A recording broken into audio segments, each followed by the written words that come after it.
ఆ ఆలయం వెలుపల 4 గుర్రములను కట్టిన రథము మీద ఇలా భుజము మీద నడుము మీద ఓ చెయ్యి వేసి ఇంకో చేతితో పగ్గములు పట్టుకొని నిలబడి ఉన్నట్ట టీవీగా కృష్ణపరమాత్మ. ఇదైతే అర్చన చేస్తూ ఉన్నది కానీ మసకబారిన కళ్ళ చేత అక్కడెక్కడో నిలబడ్డాడన్న విషయాన్ని గమనించింది రుక్మిణీదేవి. ఆనందానికి హద్దులు లేవు. కళ్ళల్లో నీళ్లు నిండి ఉన్నాయట. ఇంకా నన్ను తీసుకువెళ్ళే వచ్చాడు అన్న ఆనందంలో ఉండిపోయిందట. ఆ అమ్మవారిని అర్చించింది. ఆరాధనంతా అయిపోయింది. మెల్లిమెల్లిగా అడుగులు వేస్తూ ఉన్నదట. ఎట్లా ఆలయం బయటకి అడుగులు వేస్తూ ఉన్నదో ఆ రథానికి దగ్గరగా వెళుతూ ఉన్నదట. ఎప్పుడైతే దగ్గరగా వెళ్ళిందో ఇలా నడుము మీద ఉన్నటువంటి చేతిని ఒక్కసారి ఇలా అందించాడట కృష్ణ పరమాత్మ. ఆ చెయ్యి అందించగానే ఒక్క క్షణము ఆలస్యం చేయకుండా రుక్మిణీదేవి తన చేతిని కృష్ణ పరమాత్మ చేతిలో పెట్టింది. వెంటనే పరమాత్మ రుక్మిణీదేవిని రథంలో తాగేసుకున్నాడు. ఒక్క నిమిషంలో ఒక్క గడియ కాలంలో రథము అక్కడి నుండి మాయమైపోయినంత వేగంగా వెళ్ళిపోయిందట. ఎందుకు అంటే ఆ 4 గుర్రాల వేగము అంతా ఇంత కాదు. ఇది అక్కడే ఉన్నటువంటి వాళ్ళందరూ చూసి అమ్మో కృష్ణుడు రుక్మిణిని ఎత్తుకు వెళ్ళాడు అని అందరూ అరుస్తూ ఉన్నారు.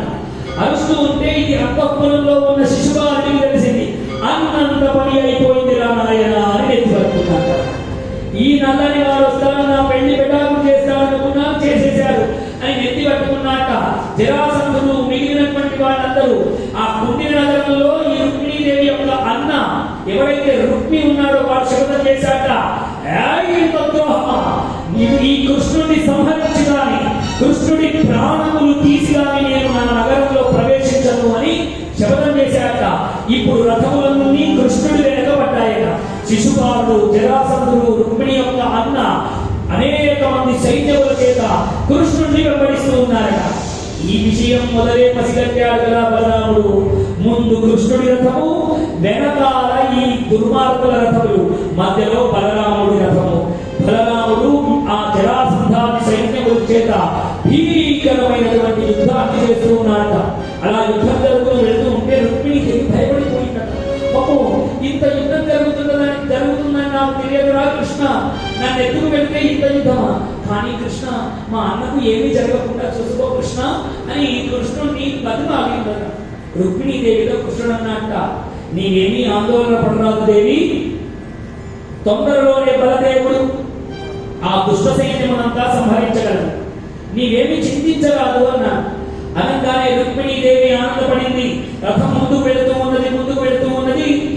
వెళుతూ ఉంటే శిశుపాలాది సైన్యమంతా ఓడిపోయిందట. బలదేవుడు వాళ్ళందరినీ సంహరించేశాక అలా పెళ్లి పీటల దాకా వచ్చి పెటాకులైనందుకు ఆ యొక్క జరాసంధుడు ఏడుస్తూ ఉన్నాడట. ఏడుస్తూ ఉంటే జరాసంధుడు వారి దగ్గరికి వెళ్ళాక, ఒరే శిశుపాల ఎందుకురా ఏడుస్తావు? కృష్ణుడు మీదికి 17 సార్లు నేను యుద్ధానికి వెళ్ళాను, ఓడిపోయాను, నేనేమైనా ఏడ్చాను? ఏడవలేదు కదా, కాబట్టి నువ్వు కూడా ఏడవకురా అన్నట్ట. ఏడవకురా అని చెబుతూ బ్రతకవచ్చు నొడల ప్రాణంబులుండిన బ్రతుకు కలిగినే నీ భార్య గలదు, బ్రతికి తీరు భార్య పట్టు దైవమెరు, వలదు చైత్య వలదు. ఓ చైత్య దేశపు రాజా శిశుపాల, ఏడవకయ్యా, ఏడ్చి ఎందుకయ్యా? బతికుంటే కదా ఈ రుక్మిణి కాకపోతే ఇంకో భార్య, నువ్వు వాడిని వెంటబడ్డావు అనుకో ఆ దొంగ కృష్ణుడు నిన్ను చంపేస్తాడు, చంపితే నీకు ఒక్క భార్య ఉండకూడదు, కాబట్టి ఏడవకురా, ఏడిస్తే ఏం లాభము అని వాడిని ఊరడించాట. శిశుపాలుడు జరాసంధుడు ఇద్దరు వెనక్కి వెళ్ళిపోయారు.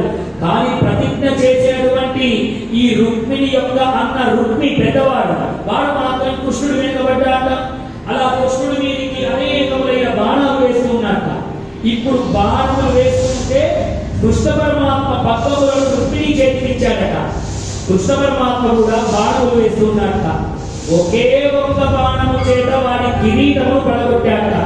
మరొక బాణము చేత వారి బాణములు వారి అస్త్రశస్త్రములన్నీ విరగొట్టేశాడట. ఇంకో బాణం వేశాడు, వారి రథాన్ని విరగొట్టేశాడట.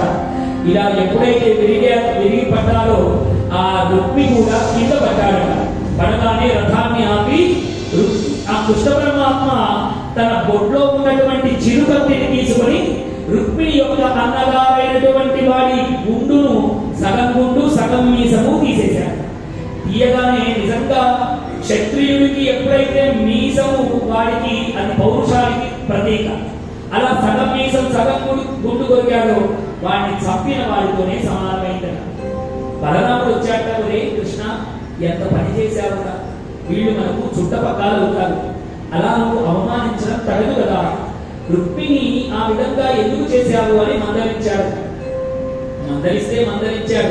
కానీ రుక్మిణిని పెళ్లి చేసుకోవాలి అంటే ఇంత యుద్ధం తప్పదు.